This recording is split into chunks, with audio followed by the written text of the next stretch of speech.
All right, you guys, what's cracking? What's cracking? What's cracking? Okay, so this whole video is different scenarios in why your pots are cracking. And I hope this helps you guys. I hope the cicada doesn't fall on my head because I can hear them all in this tree and they scare the living lights out of me. So we will see. All right, you guys, today we are going to talk about cracks. So the main reason you get cracks, what happens when you get cracks, why you got them, and if there's ways to fix them or if it's better just to scrap them. So the main one that I like to tell people is actually improper drying. So this guy is, he hasn't been fired yet. He's like a little garlic grater plate. So if you can tell by just the color, it is all the same color all the way around. If this guy was super wet still on the base, when we're drying, I like to flip these and let the bottom dry. With stuff that's more like plates or larger, like flat surfaces, it's a little bit trickier. But if you have something that's like a mug, you can take it while it's in the drying stage, flip it upside down, and let the water go down throughout the pot so that it actually dries through the entire piece instead of inconsistently on just portions of the piece. That will help make your pot stay nice and it stays even all around and it doesn't end up cracking. If I was going to try to speed dry this and say I put it outside and let it dry really fast, you are more guaranteed for your piece to actually crack.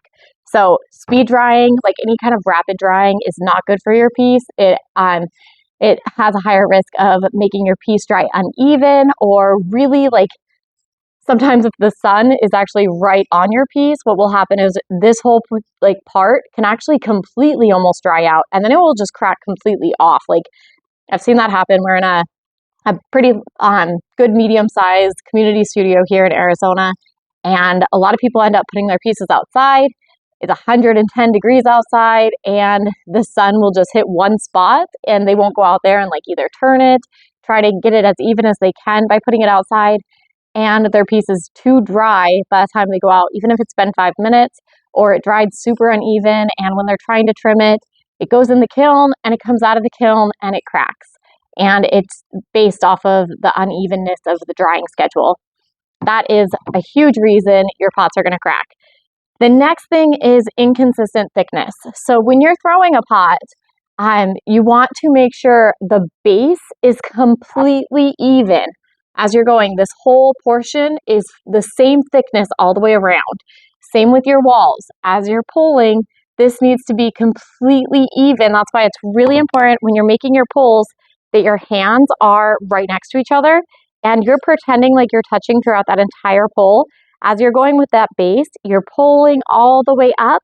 And when you're pulling all the way up, your hands are staying even the entire time because our elbows are not out here, they're down here. So we're going to pull all the way up and we're going to have a full even wall. And that's going to help make sure that you're not going to get a compression crack or any kind of weird crackage. Usually you'll get like an S crack or a compression crack right around from where your wall meets your floor. So this is your wall, this is your floor. You'll get a crack right around here if you're not making sure that you're compressing that properly and pulling that up as even as possible. So the next thing that you're going to end up getting cracks from is actually from the kiln. So the kiln can crack your pots. So at our studio, we like to tell people that a kiln load takes about 3 days. Really, your pots are done firing in 2 days. The main reason we tell everybody 3 is because of the temperature it has to be at in order to even open the lid. So a lot of studios, I know this happens at a lot of schools where teachers will actually open the kiln load really, really fast because they're excited. And it ends up ruining every single student's work in that class because of the thermal shock.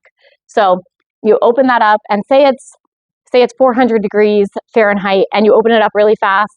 You can actually get cracks on the lid of your kiln, but the thermal shock of the air coming in and the unevenness of that airflow, it actually makes your pots kind of freak out, and it goes through a thermal shock process where they start pinning. You hear it like going ting, ting, ting in the kiln, and things start cracking or literally exploding where the bottoms will fall off. Like, it's not good. You don't want to do that. So thermal shock is a huge reason why pots will crack because of the kiln. So we make sure that we go through that full 3-day cycle, make sure it's at really 200 degrees Fahrenheit or lower before we open up that kiln. 200 is like max. I know some people do it around 350. If it's my own pots, I don't feel bad about doing that. But if it's an entire studio's like we have here, I will not do that. So we don't want to go through thermal shock with all of the work. I mean, these people, I'll do a little rundown of everything right now because our 6-week students just finished up their last trimming class. But you don't want to go through the entire process of that 6 weeks to have your instructor or the studio manager or whoever is opening and unloading that kiln ruin your piece. So that's really important. The next thing that you're going to get cracks from is actually any inconsistencies or air bubbles. If you have, it's not really more of a crack versus more of like a flaw. So if you have an air bubble in your piece, say you have a little piece of, you have an air bubble or like a little piece of something in your clay, when you go to glaze it, that usually will either pop out and you'll have like some rough, weird stuff happening, or you'll have a piece that literally you can kind of flick out and you'll have a hole in your pot. So that's more of just like an inconsistency thing.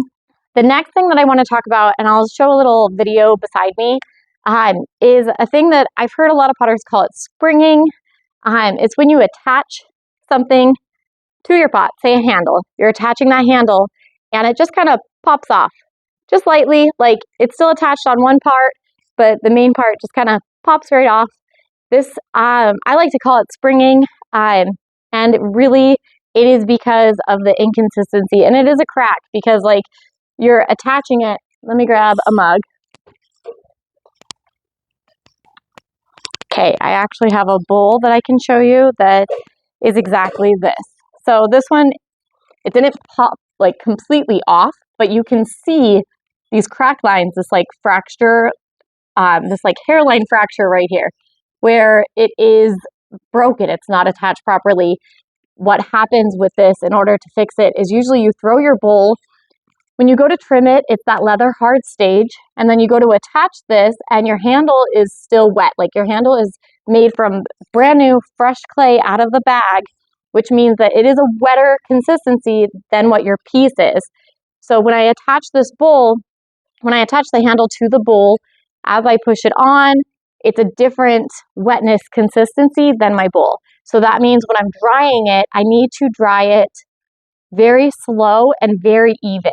So if I just attach this, like obviously I did here because I was in a hurry, and I throw it on the Bisqueware shelf and it dries and I don't cover it and I don't dry it slowly properly, it's going to crack. And that is what that crack looks like. Sometimes glaze fixes it.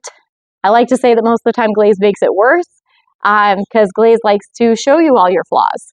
So we will see with this one if it ends up covering it or if this baby is just trash, because I don't like to try to fix pots. I just throw them away. It is so much more of a hassle, and then they don't turn out how you like them once they go through the whole fixed process. So it is a waste of time usually, and I just throw them away, restart, make something beautiful, something new. So I'm going to talk about something insanely controversial in this, and every single potter is different, and you guys can tell me in the comments about if you do this or if you don't do this, because a lot of our instructors here don't believe in it. A lot of our instructors here absolutely believe in it. I completely believe in it. So it is compressing. I believe compressing will solve all your problems. If you compress your pots properly when you're throwing, when you're going, and I'll show you guys a little clip, a little video of what I mean, but when you're here, the compressing is not what's saving you. It is making sure that your piece is actually even as you're going. So as you can see, I am compressing the rim, and now I am compressing throughout the entire bottom, making sure that it's completely flat and even. And then I go back to the rim again and make sure that I have compressed this entire piece all the way through the base from where my wall meets my floor. And I know that this is smooth and ready to be moved on to the next round. Sometimes you can even use a tool if you are compressing a larger, flatter piece, and it will help. So we know that base is even. We're going to do a little design here because it's a large platter. It's a pie pan really, but then I'm going to also compress the walls here. So I have done both right before I pull, and then with every single pull, I recompress my rim. So I compress every single one of my pots. There is not one pot that I do not compress. I even compress my lids. So these itty bitty little tiny things comparatively, like look how tiny that is compared to that. I compress absolutely everything. The reason for this is because if you do compress, in my opinion, you are making sure that every piece of your pot is even and it flows. And that evenness is really why you're not getting a compression, like an S crack. So it's not that compressions are saving you, it is making sure that you are even all around.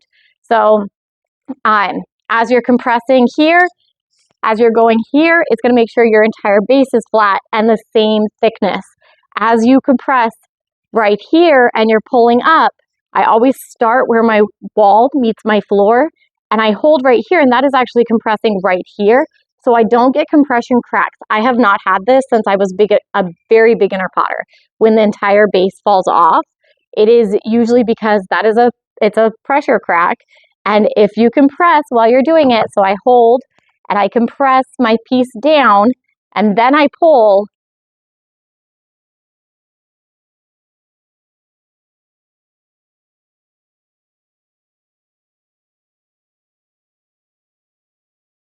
I don't get those cracks. It is so rare for those to happen. So I'm a very firm believer in making sure to do compressions. And that is such a controversial thing in the pottery world. You can love it or you can hate it. Take it with a grain of salt, do whatever you want. It's your pot. So that is like the biggest thing, but I do believe that that is a huge thing in why my pots a lot of times are more successful is because I compress my pots. So the next and very last thing is sometimes cracking is actually on purpose.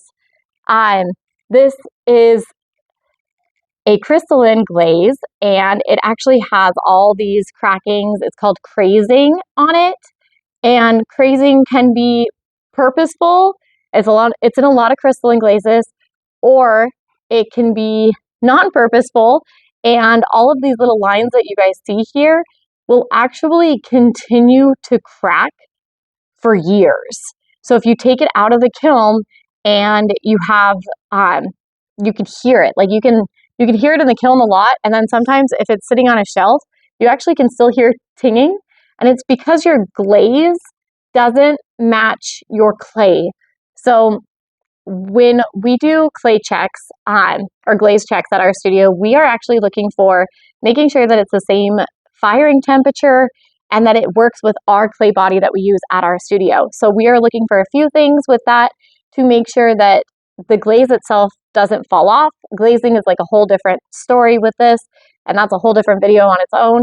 But the main thing that we're looking for is making sure you don't get crawling or, a lot of little things, lots of running. But crazing, this purposeful, non-purposeful, beautiful thing that can happen is absolutely gorgeous if it doesn't keep pinging. If it keeps pinging, I recommend throwing it away. You can end up, it's not food safe, first off, and second off, it can end up hurting somebody later on. So say they throw it in the dishwasher and it's still pinging, you still hear it pinging.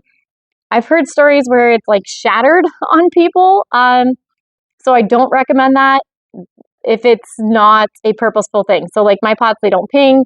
They came out of the kiln. This is a purposeful crazing glaze. It doesn't have that. It's not because my clay body and my glaze didn't fit. It is done properly. But if your clay body and your glaze don't fit, it will crack, and it can actually crack your pot completely. So if you say you glaze just the inside of your pot and the walls, that nothing matches, it's uneven, it's bare here, and then it's glazed on the inside, the glaze, if it doesn't fit the shrinkage ratio to your clay body, it can actually squish it and smash it. it's shrinking. So as it's shrinking, you have to remember that pots are shrinking and changing in the kiln. And as it's moving and it has all that movement, it's moving and it doesn't move the same as the clay and it doesn't know what to do. So it starts cracking and it starts breaking and it can literally pop your pot.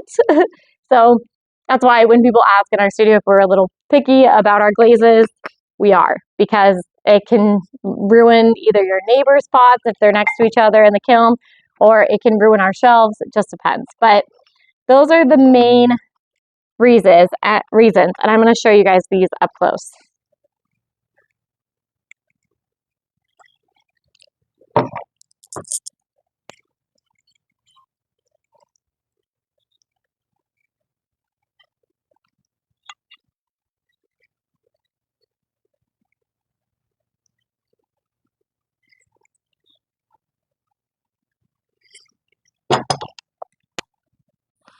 I hope this video helped you guys. I hope you guys found out why your pots are cracking or what the main cause of it is.